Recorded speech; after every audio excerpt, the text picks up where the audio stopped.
Jason Momoa had a secret plan. He wanted to prove to everyone that he does not deserve to play Lobo in the new DCU.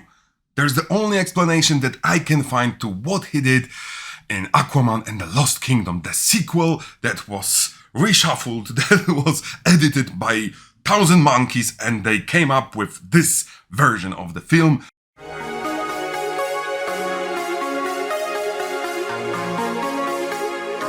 Welcome to Cinematic Julianism. I'm your host Julian, and we're dealing with the sequel to Aquaman. The movie that we already knew had a very troubled release schedule. It was pushed back, there was some editing issues, there was the Amber Heard issue, and you can absolutely tell. The movie looks terrible. When I say terrible, I mean it does not flow well.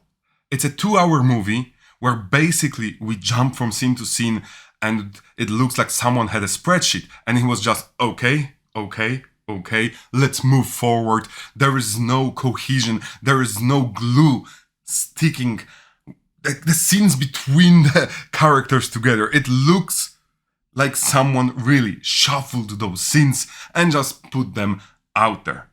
But that was something that we kinda expected.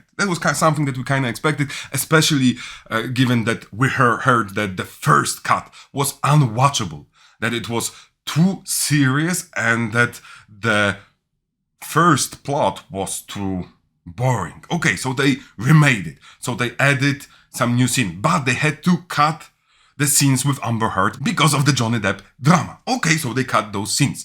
But then another cut that was shown to the Warner Brothers executives, they also said it was unwatchable, so you have to add humor. So that's something that for me, it's the most noticeable when you watch the movie. Scenes that they added jokes, and I'm using quotation marks, they had to be there. Like in every single scene where there's no place for a joke. There's no need for a joke, but you hear Jason Mamoa walking around and going, "Oh, I would like a beer. I would like a beer." He's like the alcoholic uncle that you really hate. He's like Randy Quaid, but not in the movies, in real life. You really don't want to get close to him. He's so annoying. He's so obnoxious. He really acts like he's not playing a different character. He's just going around like on Jimmy Kimmel, Jimmy Fallon, and he's like, "Haha, it's me, I'm Aquaman, I'm Jason Momoa, I don't care." It's like the director never said to him, "Hey, you know that you're playing a different character?"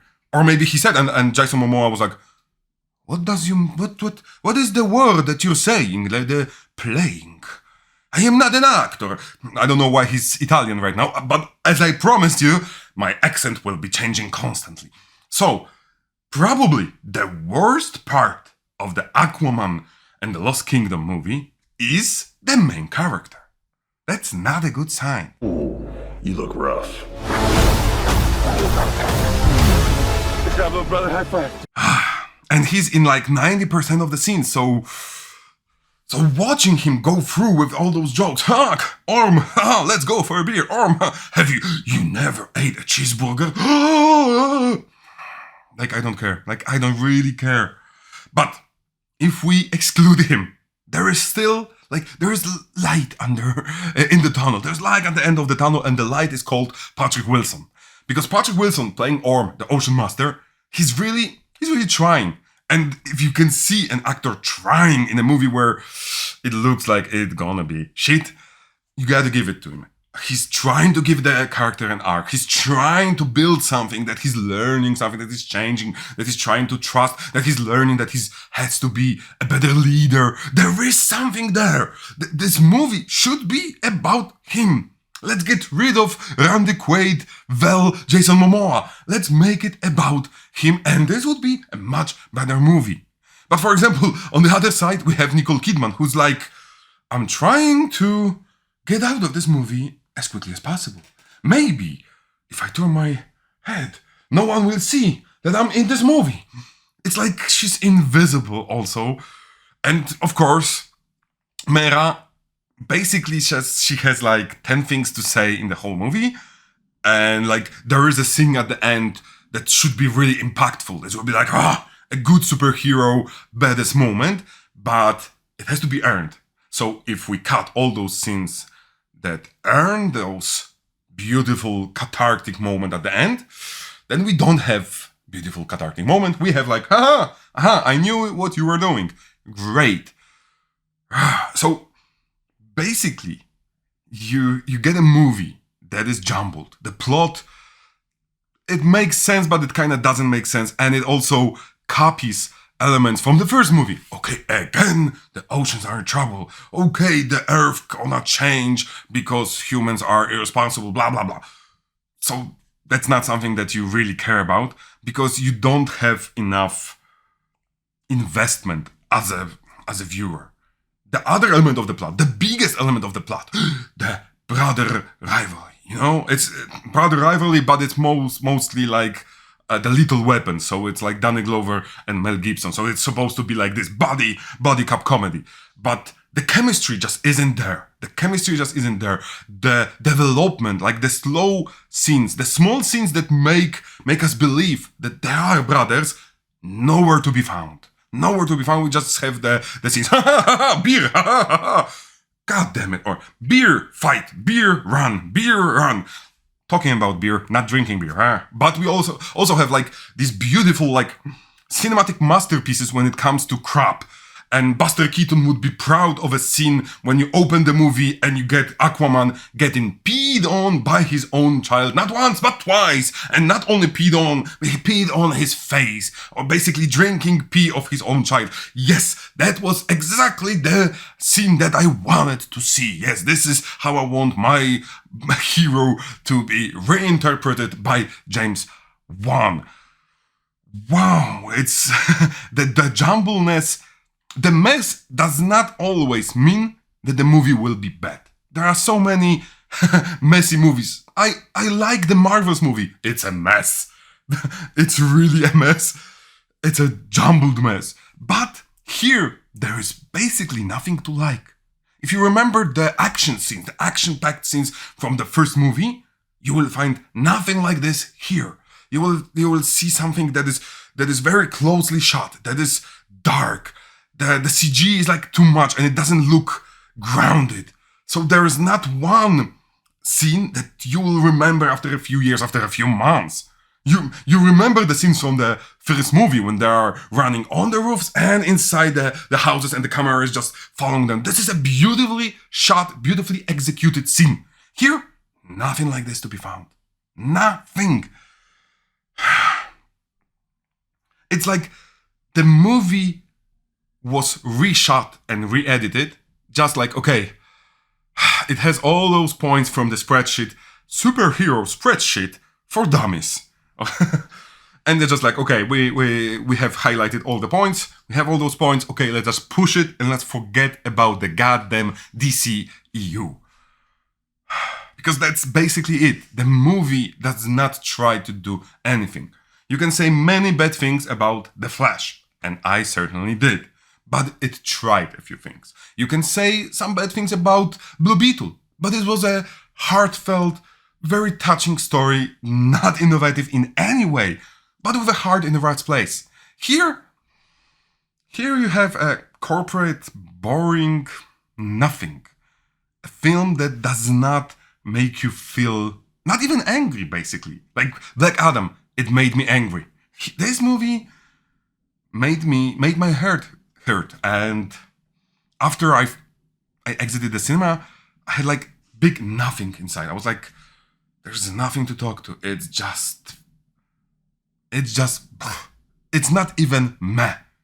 It's probably, I'm sorry to say it, but it's probably one of the worst movies that I've seen this year. And it's probably the worst superhero movie that I've seen in 2023. Basically, I understand, and this is an asterisk. I understand that the movie had a very troubling road to the cinemas. I understand it, and I understand all the editing stuff. But you could still save the character.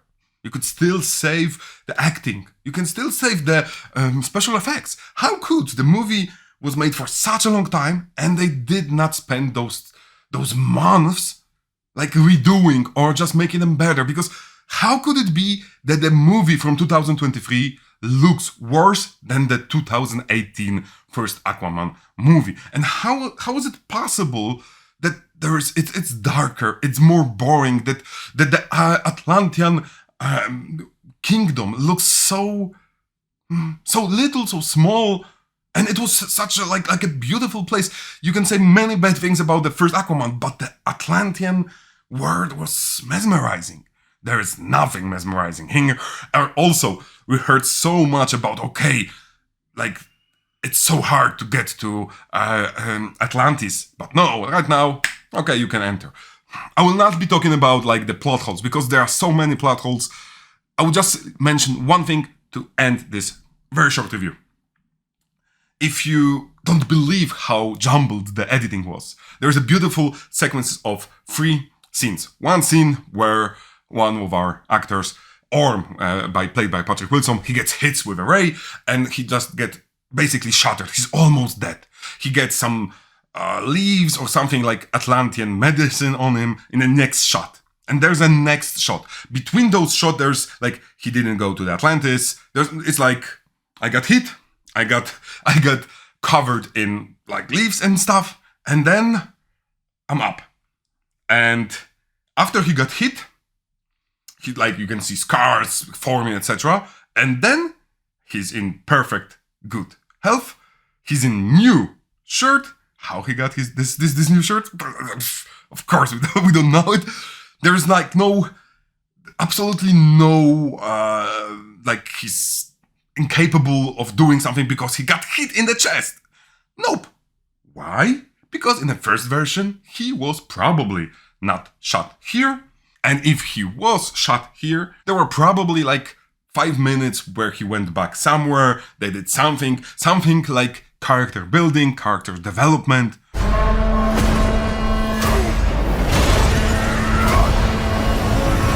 If I had to choose only one thing that was really missing from Aquaman and the Lost Kingdom, I would say character development. There is no character development in Aquaman. There is no character development in Mera, in the Queen, in Orm. Orm is trying, but they basically rob him of his character development, and his ending is probably the thing that will piss you the most. I will not speak about the Aquaman's ending, like what he is doing in the last scene, because they basically stole the ending from the first Black Panther movie, just like they stole the necrosis and the whole hidden kingdom from the Lord of the Rings movies. And still, like, the Lord of the Rings fights, they are so similar that you could say, God damn it, they could have done something different. No. We have to steal everything, especially if it's our. So Warner Brothers, we did Matrix movies, so let's steal the machines from Matrix movies and put them inside our movie.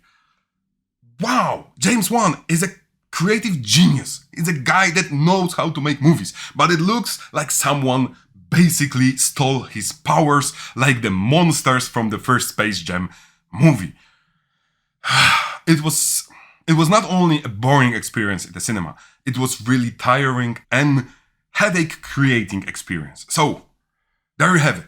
Did you like the movie? Maybe. Like, if you like the movie, please show me the elements that you loved. Because if you like any movie, it's great. I like so many bad movies that I can even count them. So please, tell me in the comments down below, and let's see each other on the next step of our journey into the vast universe of cinematic Julianism. See you next time.